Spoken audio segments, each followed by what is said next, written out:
Hi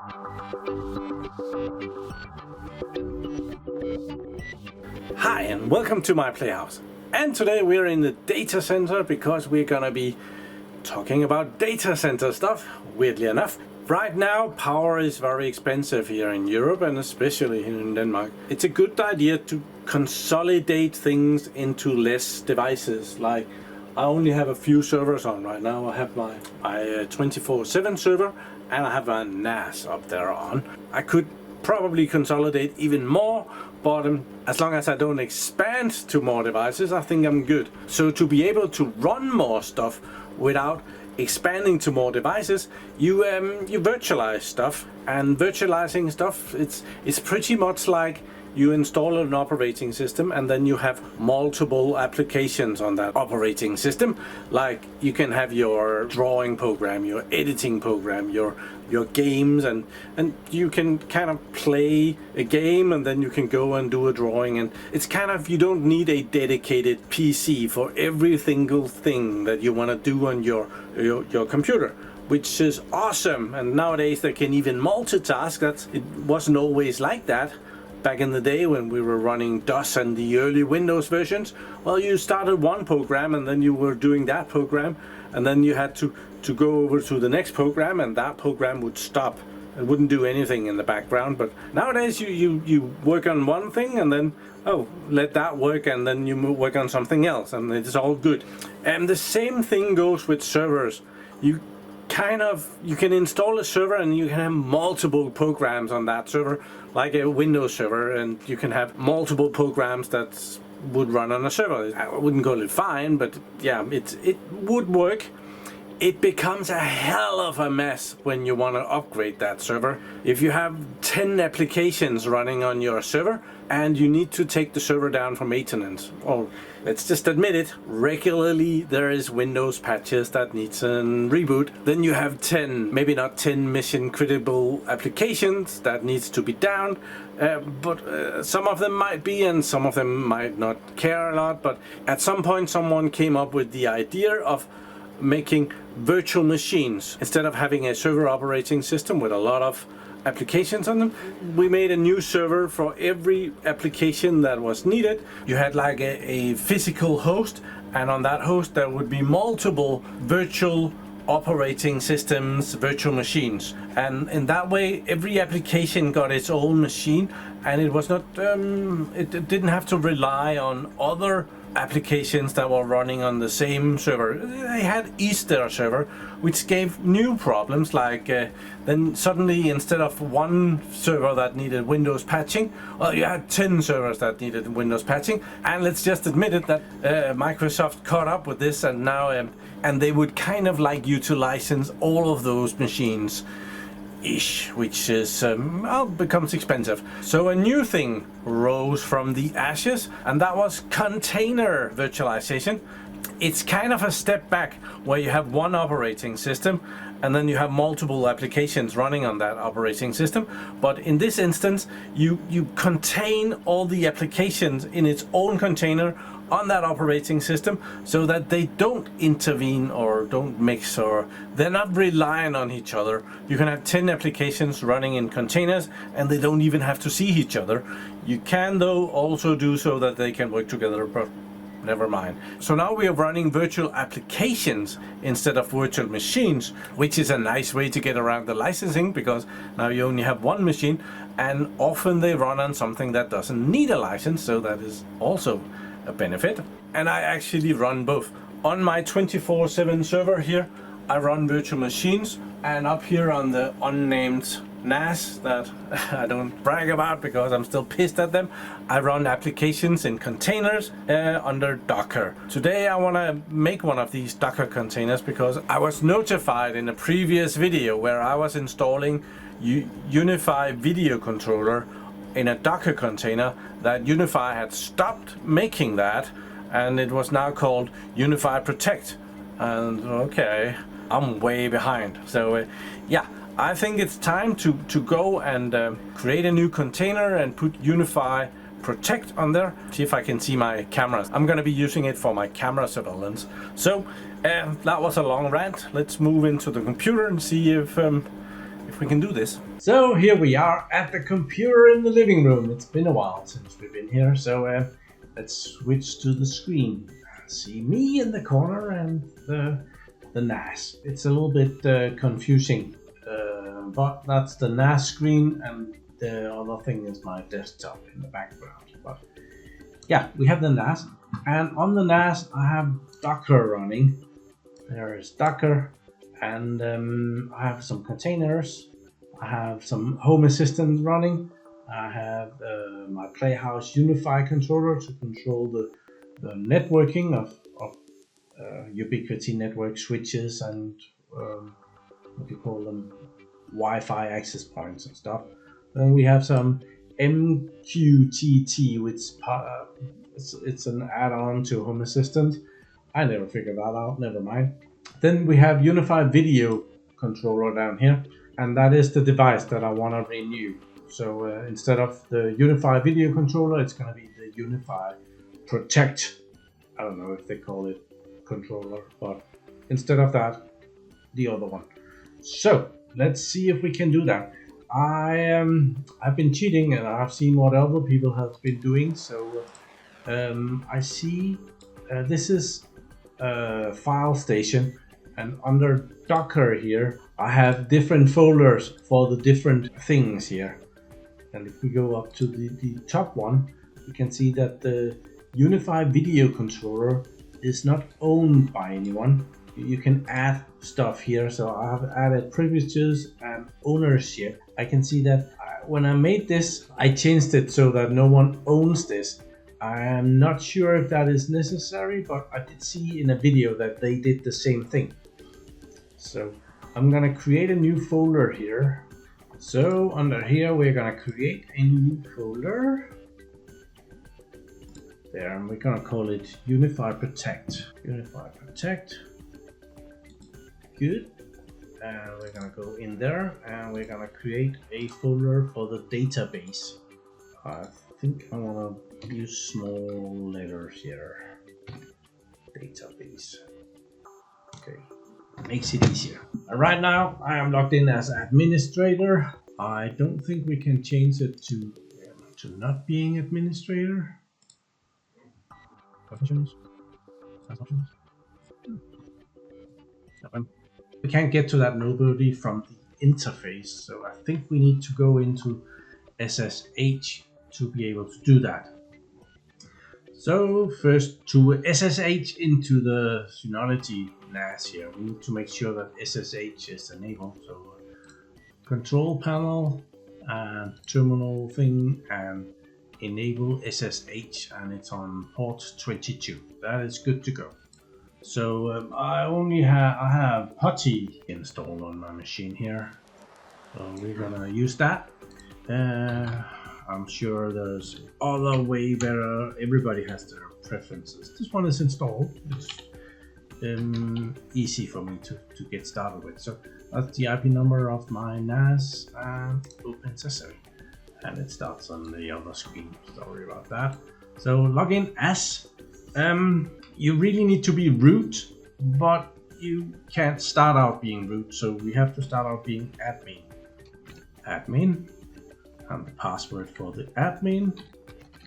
There, now we are admin, and to do what we want to do, we need to do a sudo -s there, and give it the password for root. And you might have to set that up if you haven't done that. Forget. I think believe it's the line that I have done here. Sudo /i and then sudo syn user setup password root, and then you set up a password for root. I have already done that in the previous video when I did the Unifi Video thing. But now we are ready to go. We can see, let's see, ls. So we have different file options here. I need to figure out if we need to go to volume 1 or volume 2. So can we right click here? Properties. So we are on volume 2. Good to know. So we'll go back here.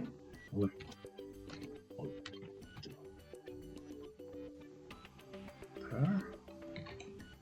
looks different, right? We have a Docker container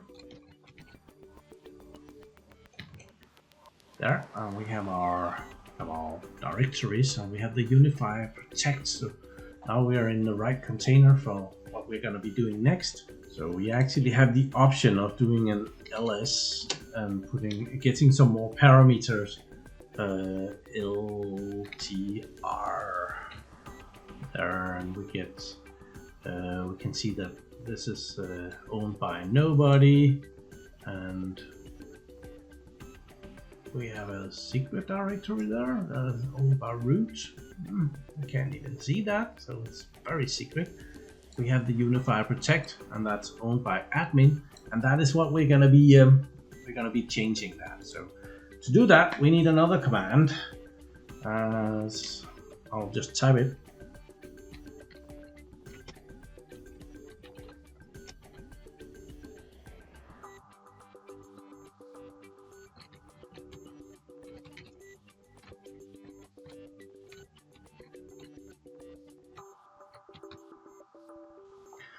There, that should be the command. Have I spelled all of that right?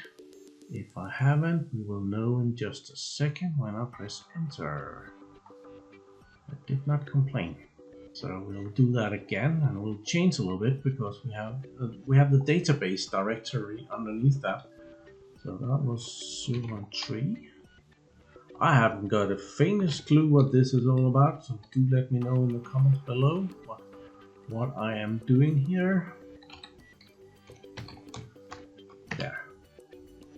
There we are, and then we should be able to do that again, and we should see something else. So yeah, someone else 999, some package stuff. Let's go into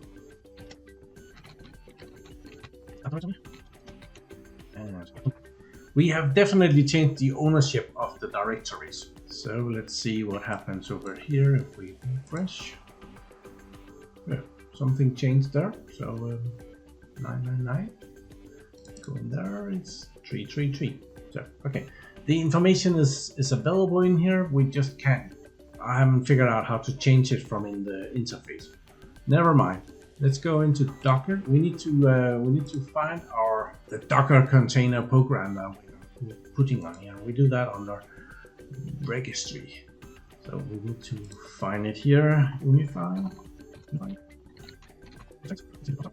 Yeah, we have one here, which will run on x86 hardware, and then we have one here which is both x86 and 64-bit compatible container for Unifi Protect. I think this is the most interesting one, so let's check that there, and we'll get some help here.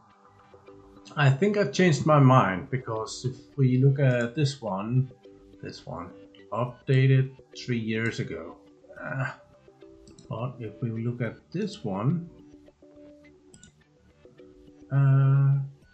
updated a year ago, so that one is newer. This one is for ARM processors. This one we haven't looked at 3 years ago. Okay, we're gonna take the one that is updated a year ago, the newer stuff. Let's download that one, and it's loading. Okay, so now it has downloaded the new image. It's right there. It's called Unifi Protect x64, so 400 megabytes, and it says that's the latest. There were only that one, so it's probably whatever we got. And we have the different container. So I think they are using the same port, the Unifi Protect and the Unifi Video. So I'm gonna do myself a favor and shut this down while I'm playing with the other one, so that not to make something weird. So can we just shut it down there? I think so. It thinks about it for a little bit.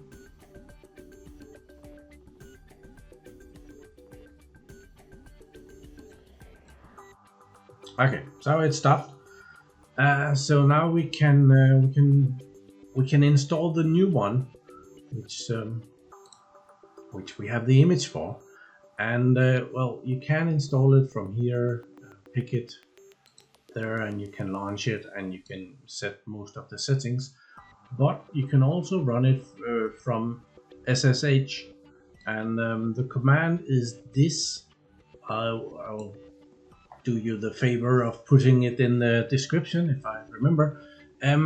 What it does, it's a bit small, sorry about that, but it tells us to run a Docker container, tells us which Docker image to use, picks a temporary directory, it sets the network as host, so that means that when I want to go into Unifi Protect, I use the host IP and I use the port number, which just happens to be the same as the Unifi video is using, so that's why I shut that down.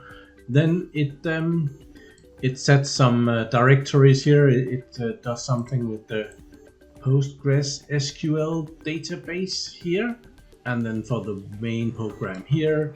And this might actually be the package that it's going to be using, so I could probably remove the x64 and just call it Unifi Protect. Let's try that. Remember, if this doesn't work, remind me that that was what I did. So we're gonna copy that, borrow that, thank you. I'll just right click and copy so you can see what I'm doing.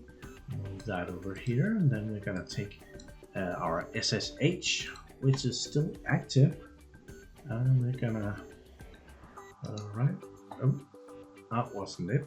Oh, it was. I right clicked and it took everything in the clipboard and put it in there. So let's enter on that. Invol reference format. Oh dear, Docker run. Okay, I need to figure that out. Okay, I've removed some inserts here. No idea if this is gonna do any difference, but well, let's check. Copy. Okay, it's doing a bit more than before. Let's see if it's up. If it turns true. Failed to run. How rude. Okay, Unifi Protect does not exist. Okay, it's kind of right about that. It doesn't exist. It says it here. Mounting failed. Unifi Protect doesn't exist. That's because I forgot to make it a capital letter here. So that's my fault. Protect. I think that one is good enough. But the two folders that I have put in, they need to be capital letters and Unifi Protect. I think that's better. So we'll take this and we'll delete it. Delete. Action. Delete. Yes. It's deleted, so now we can try again. So one error after the other. Yeah. Let's try that again. See if it's more happy with me this time. It takes a bit of, well, when we get that code, it's not a bad thing. It means that it's not completely shit.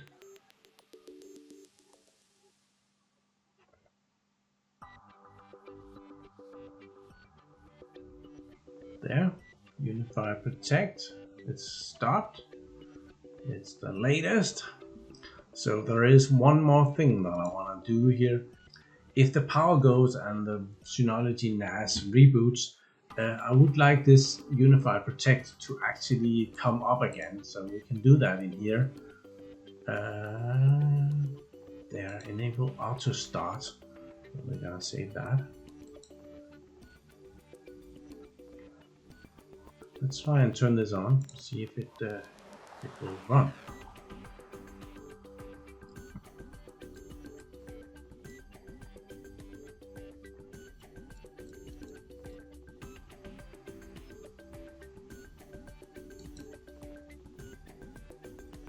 It does not.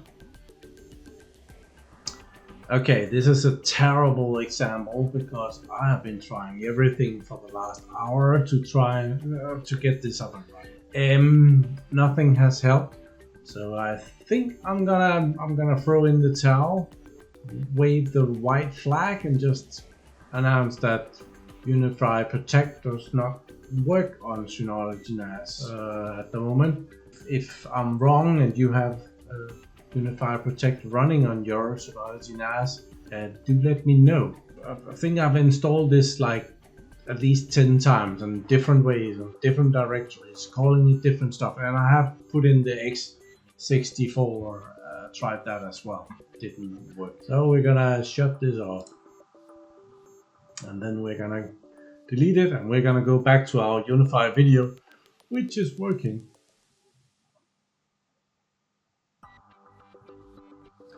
There it stopped, so we can delete it. There, go bye-bye, and it will disappear. There, we can start our Unifi video, so that we didn't change that, so that should be good to go. In the meanwhile, we could just get rid of those two. I had the database directory under the Unifi Protect. That was how I wanted it. In my effort to get this up and running, I tried to move it out here because that was the help that I was getting, was doing it that way. So let's I'll delete those directories if I am allowed to. It seems that I'm good to go on that. Actually delete this there. And it didn't start here. They're running. Let's see if it's that is up and running there as well. So yeah, that was not the video that I wanted to make. I wanted to make a video setting up Unifi Protect and running it on the Synology NAS like nothing else. Like the video thing that is running there now works very nicely. But that's how it goes sometimes, and it just shows that it's very important to have a backup plan, because if I had just deleted the Unifi video thingy, I would have to install it again now, and that's really tedious to reinstall something after something else not working. And this is perfectly normal. You want to do something in a way that is not meant to be done like that, and you fail miserably. This has probably worked at some point, probably about a year ago, and right now with the new Synology firmware and might be new Docker, and something is not aligned right now, or I'm doing something really wrong, and I'm sure you're gonna tell me all about that in the comments below, because you have had this running for ages. And I would like to get your input because I want to run it too. So in this video where everything is a disaster, I need your like down in the thingy, just to, if you like me to do better, press the like down there, and I'll see if I can do better next time. This wasn't great. But now that I have you here, could I just point your attention to the links in the description where my PlayHouse shop is available, where I try to sell you stuff like some of all the stuff that I have in my data center that I really don't have room for. You can purchase some of that down there and support poor little me, who is struggling to get even a Unifi Protect up and running. So yeah, poor little me. But thank you very much for watching my videos. Do subscribe to my channel so that you can see me again, and have a really nice day. Bye bye.